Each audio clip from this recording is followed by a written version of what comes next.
பள்ளி கல்வித்துறை, சுகாதாரம் மற்றும் வருவாய்த்துறையில் உள்ள காலி பணியிடங்களை நிரப்புவதற்கான அரசாணை விரைவில் வெளியிடப்பட உள்ளதாக முதல்வர் ரங்கசாமி தெரிவித்துள்ளார்.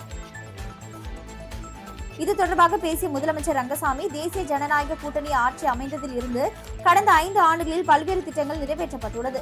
முதியோர் உதவித்தொகை 500 ரூபாய் உயர்த்தி வழங்கப்பட உள்ளது. குடும்ப தலைவிகளுக்கு 2500 ரூபாய் அடுத்த மாதம் 7ஆம் தேதி முதல் வழங்கப்பட உள்ளது. பொங்கல் பண்டிகையை ஒட்டி அனைத்து குடும்பத்தினருக்கும் அவர்களது வங்கிக் கணக்கில் 3000 ரூபாய் வழங்கப்பட்டது. மாணவர்களுக்கான கல்வி உதவித்தொகை வழங்க 27 கோடி ரூபாய் ஒதுக்கப்பட்டுள்ளது. அரசு பள்ளிகளில் படிக்கும் மாணவர்களுக்கு இடஒதுக்கீடு வழங்கப்பட்டுள்ளது. கல்லூரிகளில் அனைத்து பிரிவினருக்கும் 10% இடஒதுக்கீடு வழங்கப்பட்டுள்ளது. லேப்டாப் விரைவில் வழங்கப்பட உள்ளது. அரசு துறைகளில் உள்ள காலி பணியிடங்கள் நிரப்பப்பட்டு வருகிறது. இதுவரை 4000க்கும் மேற்பட்ட பணியிடங்கள் நிரப்பப்பட்டுள்ளன. பள்ளி கல்வித்துறை, சுகாதாரம் மற்றும் வருவாய்த்துறையில் உள்ள காலி பணியிடங்களை நிரப்புவதற்கான அரசாணை விரைவில் வெளியிடப்பட உள்ளது என்றார். தனக்கு இலாக்கா தராததற்கு பின்னணியில் திட்டமிட்ட சதி இருக்கலாம் என அமைச்சர் ஜான்குமார் கூறியிருப்பது அரசியல் வட்டாரத்தில் பெரும் பரபரப்பை ஏற்படுத்தியுள்ளது. இது தொடர்பாக செய்தியாளர்களிடம் பேசிய அவர், எனக்கு இலாக்கா தராதது ரொம்ப கஷ்டமாகத்தான் இருக்கு. இதுக்கு அரசாங்கத்தை தான் கழுவி ஊத்துறாங்க. இந்தியா முழுவதும் ஆளும் பாஜக அமைச்சருக்கு புதுச்சேரியில் இந்த நிலையா? இந்த அளவிற்கு பாஜகவை கட்டுக்குள் வைத்து உள்ளாரா என மக்கள் பேச ஆரம்பித்து விட்டனர். இலாக்கா ஒதுக்காததில் திட்டமிட்ட சதி இருக்கலாம் என நான் நினைக்கின்றேன். புதுச்சேரியை பிரதமர் மோடி சொன்னது போன்று பெஸ்ட் புதுச்சேரியாக மாற்ற வேண்டும் எனில் நேரடியாக பாஜக ஆண்டால்தான் சரியாக இருக்கும். அதில் எந்த மாற்று கருத்தும் கிடையாது. புதுச்சேரி சின்ன மாநிலம், மத்திய அரசை சார்ந்துதான் இருக்கிறது. அதனால் மத்தியில் யார் ஆளுகின்றார்களோ அவர்கள்தான் இங்குதான் ஆள வேண்டும். இதுதான் சரியாகவும் இருக்கும். மத்தியில் பாஜக இருப்பதால் இங்கும் பாஜக மற்றும் அதனை சார்ந்தவர்கள் தான் இருக்க வேண்டும். இல்லையெனில் சுத்த வேஸ்ட் என கூறியுள்ளார். ஜான்குமாரின் இந்த பேச்சு அரசியல் வட்டாரத்தில் பெரும் பரபரப்பை ஏற்படுத்தியுள்ளது. புதுச்சேரி காவல்துறையில் சப் இன்ஸ்பெக்டர் பணிக்கு உடற்தகுதி தேர்வு தொடங்கியது. காவல்துறையில் காலியாக உள்ள 70 சப் இன்ஸ்பெக்டர் பணியிடங்கள் நேரடி நியமனம் மூலம் நிரப்பப்பட உள்ளன. இதற்காக விண்ணப்பித்தவர்களில் 16,473 விண்ணப்பங்கள் ஏற்கப்பட்டன. இவர்களுக்கு உடல் தகுதி தேர்வு கோரிமேடு ஆயுதப்படை பயிற்சி மைதானத்தில் தொடங்கியது. ஆண்களுக்கு திங்கட்கிழமை முதல் பிப்ரவரி 3ஆம் தேதி வரையும், பெண்களுக்கு பிப்ரவரி 4 முதல் 7ஆம் தேதி வரையும் இத்தேர்வு நடக்கிறது. இத்தேர்வுக்கு வந்தவர்களிடம் ஹால் டிக்கெட்டுடன் அரசு புகைப்பட அடையாள அட்டை, சான்றாக ஆதார் அட்டை, ஓட்டுநர் உரிமம், வாக்காளர் அடையாள அட்டை, பாஸ்போர்ட் ஆகியவற்றில் ஏதேனும் ஒன்று சரிபார்க்கப்பட்டது. முதல் நாளான நேற்று 1000 பேருக்கு அழைப்பு விடுக்கப்பட்டிருந்தது. கைபேசி உள்ளிட்ட மின்னணு சாதனங்கள், உணவுப் பொருட்களுக்கு தடை விதிக்கப்பட்டிருந்தது. ஆண்களுக்கான உடற்தகுதி தேர்வில் முதலில் உயரம், மார்பளவு, எடை பரிசோதிக்கப்பட்டது. தொடர்ந்து ஓட்டம், உயரம் தாண்டுதல், நீளம் தாண்டுதல் போட்டிகள் நடத்தப்பட்டன. இதில் தேர்வு செய்யப்படுபவர்களுக்கு வரும் 22ஆம் தேதி எழுத்து தேர்வு நடைபெற உள்ளது. புதுச்சேரியை சேர்ந்த 4 பேரிடம் 56,000 ரூபாயை ஆன்லைன் மோசடி செய்த மர்ம நபர்களை சைபர் கிரைம் போலீசார் தேடி வருகின்றனர். புதுச்சேரி ஐயங்குட்டிப்பாளையத்தை சேர்ந்த நபர் கேரள மாநிலம் திருவனந்தபுரத்தில் உள்ள தனது வீட்டை வாடகைக்கு விட ஆன்லைனில் விளம்பரம் செய்தார். அவரை வாட்ஸ்அப்பில் தொடர்பு கொண்ட மர்ம நபர் தான் மத்திய அரசின் பாதுகாப்பு துறையில் பணிபுரிவதாக கூறினார். மேலும் தான் கவுஹாத்தியில் இருந்து திருவனந்தபுரத்திற்கு மாற்றலாகி வர உள்ளதாக கூறி வாடகைக்கு வீடு கேட்டார். இதனைத் தொடர்ந்து தனது வாடகையை பாதுகாப்புத்துறை குழு வழங்கும், அதற்கு முன்பணம் செலுத்த வேண்டும் என கூறியதன் பேரில் மர்ம நபரின் வங்கிக் கணக்கிற்கு அவர் 20,000 அனுப்பி ஏமாந்தார். இதேபோல முதலியார்பேட்டையை சேர்ந்த நபர் 17,715 ரூபாயும், லாஸ்பேட்டையை சேர்ந்த பெண் 13,996 ரூபாயும், ரெட்டியார்பாளையத்தை சேர்ந்த நபர் 4,740 ரூபாய் என மொத்தம் 56,451 ரூபாயை ஆன்லைன் மோசடியில் இழந்தனர். புகாரின் பேரில் சைபர் கிரைம் போலீசார் வழக்கு பதிந்து மர்ம நபர்களை தேடி வருகின்றனர். புதுச்சேரியில் மீண்டும் வேலை வழங்க வலியுறுத்தி சட்டமன்றத்தை முற்றுகையிட முயன்ற பொதுப்பணித்துறையில் பணிநீக்கம் செய்யப்பட்ட ஊழியர்கள் 100க்கும் மேற்பட்டவர்கள் போலீசார் கைது செய்தனர். புதுச்சேரி மற்றும் காரைக்கால் பகுதியைச் சேர்ந்த பொதுப்பணித்துறை முன்னாள் ஊழியர்கள் இன்று அண்ணா சிலை அருகே ஒன்று கூடினர். கடந்த 2023-25 பட்ஜெட்டில் அறிவித்தபடி தங்களுக்கு மீண்டும் வேலை வழங்க வேண்டும் மற்றும் 10,500 ரூபாய் மாத சம்பளம் வழங்க வேண்டும் என்ற கோரிக்கைகளை முன்வைத்து அவர்கள் சட்டமன்றம் நோக்கி பேரணியாக செல்ல முயன்றனர். அரசு தங்களை ஏமாற்றி விட்டதாக கூறி போராட்டக்காரர்கள் அனைவரும் காதில் பூ வைத்துக் கொண்டு நூதன முறையில் தங்கள் எதிர்ப்பை பதிவு செய்தனர். சட்டசபையில் அளிக்கப்பட்ட வாக்குறுதியை தேசிய ஜனநாயக கூட்டணி அரசு உடனடியாக நிறைவேற்ற வேண்டும் என அவர்கள் முழக்கமிட்டனர். போராட்டக்காரர்கள் தடையை மீறி சட்டமன்றத்தை முற்றுகையிட முயன்றதால் அங்கு பாதுகாப்பு பணியில் ஈடுபட்டிருந்த காவல்துறையினர் அவர்களை தடுத்து நிறுத்தினர். இதனால் இருதரப்புக்கும் இடையே சிறிது நேரம் வாக்குவாதம் ஏற்பட்டது. தொடர்ந்து போராட்டத்தை கைவிட மறுத்து நூற்றுக்கணக்கான ஊழியர்களை காவல்துறையினர் கைது செய்தனர். ஆண்டு ஆய்வறிக்கையை காவல் நிலையங்கள் சமர்ப்பிக்க வேண்டும் என புதுச்சேரி காவல்துறை தலைமையகம் உத்தரவிட்டுள்ளது. புதுச்சேரி காவல்துறை தலைமையக முதுநிலை காவல் கண்காணிப்பாளர் அனில்குமார் லால் பிறப்பித்துள்ள உத்தரவில் புதுச்சேரியில் உள்ள காவல் நிலையங்கள், புறக்காவல் நிலையங்களில் 2 முதுநிலை போலீஸ் காவல் கண்காணிப்பாளர்கள், 16 போலீஸ் கண்காணிப்பாளர்கள் வருடாந்திர ஆய்வு நடத்த வேண்டும். ஆய்வின் போது குற்ற அதிகரிப்புக்கான காரணம் குறித்து விவாதிக்க வேண்டும். வழக்கு விசாரணை முன்னேற்றத்தை கண்காணிக்க வேண்டும். மீட்கப்பட்ட சொத்துக்களை ஆய்வு செய்ய வேண்டும். வரதட்சணை மரணங்கள் குறித்து உள்துறை அமைச்சக அறிவுறுத்தல்கள் பின்பற்றப்படுகின்றனவா என்பதை ஆய்வு செய்ய வேண்டும். இறுதியாக காவல் நிலைய செயல்பாடுகள், மேம்பாடுகள், வழிமுறைகளையும் பரிந்துரைக்க வேண்டும். பணியாளர்களின் குறைகளை விமர்சிப்பதாக ஆய்வு இருக்கக்கூடாது. காவல் நிலையங்களின் செயல்பாடுகள் மேம்படுத்துவதாக அமைய வேண்டும். ஆய்வினால் அதிகாரிகள் தங்கள் கீழ் பணியாற்றுபவர்களின் செயல்திறன், விசாரணையின் தரம், தடுப்பு நடவடிக்கை, சிரமங்களை அறிய முடியும். தேவைப்பட்டால் காவல் நிலைய அதிகாரிகள், போலீசார் மீது நடவடிக்கை எடுக்க பரிந்துரைக்க வேண்டும். ஆய்வு அறிக்கையை 6 பிரதிகளாக தயாரிக்க வேண்டும். இதை காவல் நிலைய அதிகாரி, கண்காணிப்பாளர், முதுநிலை காவல் கண்காணிப்பாளர், டிஐஜி, ஐஜி, டிஜிபிக்கு அனுப்பி வைக்க வேண்டும்.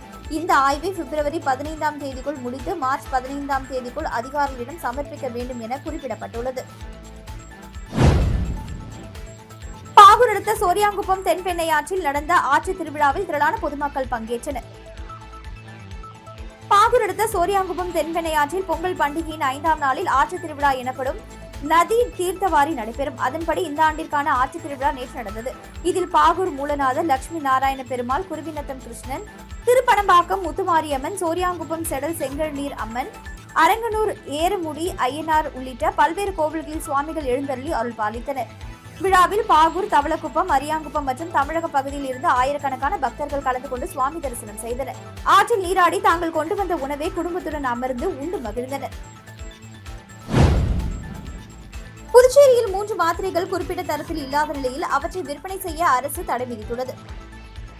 புதுச்சேரி மருந்து கட்டுப்பாட்டுத்துறை அதிகாரிகள் அனந்தகிருஷ்ணன் வெளியிட்டுள்ள செய்திக்குறிப்பில், குடல் சிகிச்சைக்காக பரிந்துரைக்கப்படும் ஹிமாச்சல பிரதேசம் சிர்மூர் பகுதியில் இருந்து நோனிஸ் பார்மாசூட்டிகல்ஸ் நிறுவனத்தின் தயாரிப்பான மாக்பாங்சோ 40, கேரள மாநிலம் பாவியா மாவட்டத்தில் இருந்து அபான் பார்மாசூட்டிகல்ஸ் நிறுவனத்தின் தயாரிப்பான பெபாவிட் என்ற பெயரிலான பாராசிட்டமல் 650 மில்லி, ராஜஸ்தான் மாநிலம் பைவாதி பகுதியில் கார்னானி பார்மாசூட்டிகல்ஸ் நிறுவனத்தின் தயாரிப்பான சங்காவிதி 5 கிராம் ஆகிய 3 மாத்திரைகளையும் விற்பனை செய்ய தடை விதிக்கப்பட்டுள்ளது.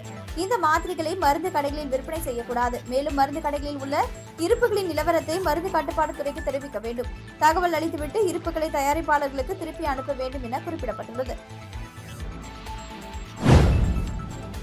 ஈரான் நாட்டில் மாயமான மாகே கப்பல் இன்ஜினியரை கண்டுபிடித்து இந்தியாவிற்கு அழைத்து வர நடவடிக்கை எடுக்க வேண்டும் என முதல்வர் ரங்கசாமி ஈரானில் உள்ள இந்திய தூதருக்கு கடிதம் எழுதியுள்ளார். இது தொடர்பாக முதலமைச்சர் ரங்கசாமி அனுப்பியுள்ள கடிதத்தில், புதுச்சேரி மாநிலம் மாகே பிராந்தியத்தை சேர்ந்த வேலாயுதன் மகன் உப்ளிதாலி அஜித் தொழில்முறை கப்பல் இன்ஜினியராக அவர் பல ஆண்டுகளாக வெளிநாடுகளில் பணியாற்றி வந்தார். துபாயில் நீண்ட காலம் பணியாற்றிய அவர் சமீபத்தில் ஈரான் நாட்டில் விஸ்டன் என்ற கப்பலில் 3வது இன்ஜினியராக கடந்த டிசம்பர் 16ஆம் தேதி பணியில் சேர்ந்தார். கடந்த ஜனவரி 8ஆம் தேதி வரை அவர் தனது குடும்பத்தினருடன் மொபைல் போனில் தொடர்பில் இருந்தார். அதன் பின்னர் திடீரென அவருடன் எந்த தொடர்பும் இல்லாமல் போனது. இதுகுறித்து எந்த தகவலும் கிடைக்காததால் அவரை விரைவில் கண்டறிந்து பாதுகாப்பாக இந்தியாவிற்கு அழைத்து வர தேவையான நடவடிக்கைகளை மேற்கொள்ள வேண்டும் என குறிப்பிடப்பட்டுள்ளது. காய்கறி மற்றும் மலர் சாகுபடிக்கான விதைகளை 50% மானியத்தில் பெறுவதற்கான விண்ணப்பங்கள் வரவேற்கப்படுகிறது. இதுகுறித்து புதுச்சேரி வேளாண் துறை தோட்டக்கலை பிரிவு இணை இயக்குநர் சண்முகவேலு வெளியிட்டுள்ள செய்திக்குறிப்பில், புதுச்சேரி அரசு வேளாண் மற்றும் விவசாயிகள் நலத்துறை, தோட்டக்கலை அலுவலகம் தோட்டக்கலை விவசாயிகளை ஊக்குவித்து காய்கறி, மலர் சாகுபடி மற்றும் உற்பத்தியினை அதிகரிக்க முயற்சித்து வருகிறது. அதன்படி புதுச்சேரி யூனியன் பிரதேசத்தில் உள்ள அனைத்து பிரிவு தோட்டக்கலை விவசாயிகளுக்கும் அவர்களின் விருப்பத்திற்கேற்க வரும் தைப்பட்டத்தில் காய்கறி நாட்டு ரகம், வீரிய ஓட்டு மற்றும் மலர் சாகுபடி விதைகளை வாங்கி பயிரிடும் பட்சத்தில் அவர்களின் சாகுபடி பரப்பளவு மற்றும் விதை பரிந்துரை அடிப்படையில் காய்கறி விவசாயிகள் வாங்கும் விதை செலவில் 50% மானியமாக வழங்க திட்டமிடப்பட்டுள்ளது. இத்திட்டத்தில் 50% மானியம் பெறுவதற்கான விண்ணப்பங்கள் தோட்டக்கலை விவசாயிகளிடமிருந்து வரவேற்கப்படுகின்றன. இதற்கான விண்ணப்பங்களை இன்று 20ஆம் தேதி முதல் தாவரவியல் பூங்காவில் இயங்கும் கூடுதல் வேளாண் இயக்குநர், தோட்டக்கலை அலுவலகம் மற்றும் அந்தந்த கிராம பகுதியில் உள்ள உழவர் உதவிகளில் பெற்றுக்கொள்ளலாம் என குறிப்பிடப்பட்டுள்ளது. வில்லியனூர் செந்தமிழ் நகரில் 42 லட்சம் ரூபாய் செலவில் தார் சாலை அமைக்கும் பணியை எதிர்க்கட்சித் தலைவர் சிவா தொடங்கி வைத்தார். வில்லியனூர் சட்டமன்ற தொகுதி வில்லியனூர் பாண்டியன் நகர் கிளைக்கு உட்பட்ட செந்தமிழ் நகர் பகுதியில் தார் சாலை அமைக்கும் பணிக்கு சட்டமன்ற உறுப்பினர் மேம்பாட்டு நிதியிலிருந்து 42 லட்சம் ரூபாய் ஒதுக்கீடு செய்யப்பட்டு வில்லியனூர் கொம்யூனியன் பஞ்சாயத்து மூலம் மேற்கொள்ளப்பட உள்ள பணிகளுக்கான பூமி பூஜை நிகழ்ச்சி இன்று நடந்தது. இதில் தொகுதியின் சட்டமன்ற உறுப்பினரும் எதிர்க்கட்சித் தலைவருமான சிவா கலந்து கொண்டு தார் சாலை அமைக்கும் பணியை பூஜை செய்து தொடங்கி வைத்தார். இந்நிகழ்ச்சியில் வில்லியனூர் கொம்யூனியன் பஞ்சாயத்து ஆணையர் பிரபாகரன், உதவி பொறியாளர் சத்யநாராயணா மற்றும் தொகுதி திமுக நிர்வாகிகள் உட்பட பலர் கலந்து கொண்டனர். புதுச்சேரி சட்டப்பேரவையில் உள்ள அமைச்சர் அலுவலகம் முன்பு சுயேட்சை சட்டமன்ற உறுப்பினர் நேரு தர்ணா போராட்டத்தில் ஈடுபட்டதால் பரபரப்பு ஏற்பட்டது. உருளையன்பேட்டை தொகுதியில் சுகாதாரமற்ற குடிநீர் விநியோகம், உப்பனாற்றில் கழிவுநீர் கலப்பு உள்ளிட்ட பிரச்சினைகள் மீது நடவடிக்கை எடுக்காததை கண்டித்து தொகுதியின் எம்எல்ஏ நேரு சட்டசபையில் பொதுப்பணித்துறை அமைச்சர் லட்சுமி நாராயணன் அலுவலகம் முன் தர்ணாவில் ஈடுபட்டார்.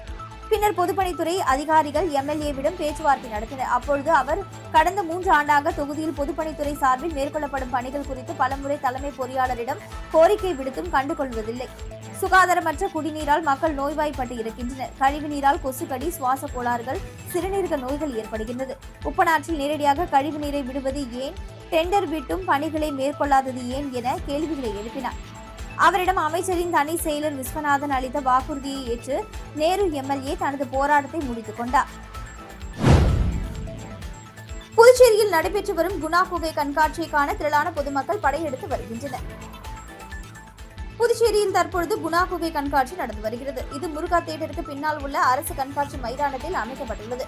கொடைக்கானல் குணா குகையை ஒத்த அமைப்புடன் திகில் அனுபவம், ராட்டினங்கள், விளையாட்டுகள், பொருட்கள் விற்பனை என குடும்பத்துடன் பொழுதை கழிக்க ஏற்றதாக உள்ளது. நுழைவு கட்டணம் 80 ரூபாய், வாகன நிறுத்துமிடத்திற்கு 20 ரூபாய் வசூலிக்கப்படுகிறது.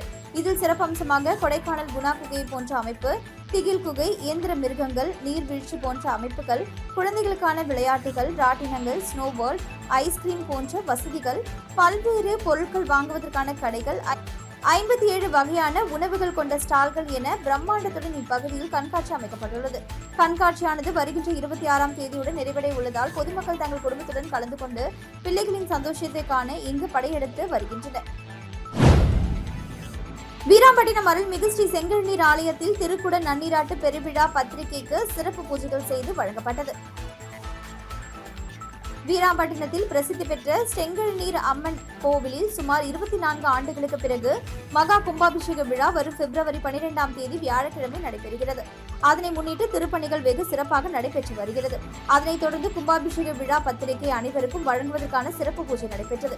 இதில் தொகுதி எம்எல்ஏ பாஸ்கர் என்கிற தட்சிணாமூர்த்தி, திமுக கலை இலக்கிய அமைப்பாளர் சிவசங்கரன் சிறப்பு அழைப்பாளர்களாக கலந்து கொண்டு சுவாமி தரிசனம் செய்தனர். மேலும் கோவில் நிர்வாக அதிகாரி சுரேஷ், கோவில் திருப்பணி குழு தலைவர் மகாலிங்கம் மற்றும் உறுப்பினர்களுக்கு மக்கள் குழு விஸ்வநாதன் மற்றும் உறுப்பினர்கள், ஊர் பொதுமக்கள் உள்ளிட்டோர் பலர் கலந்து கொண்டனர்.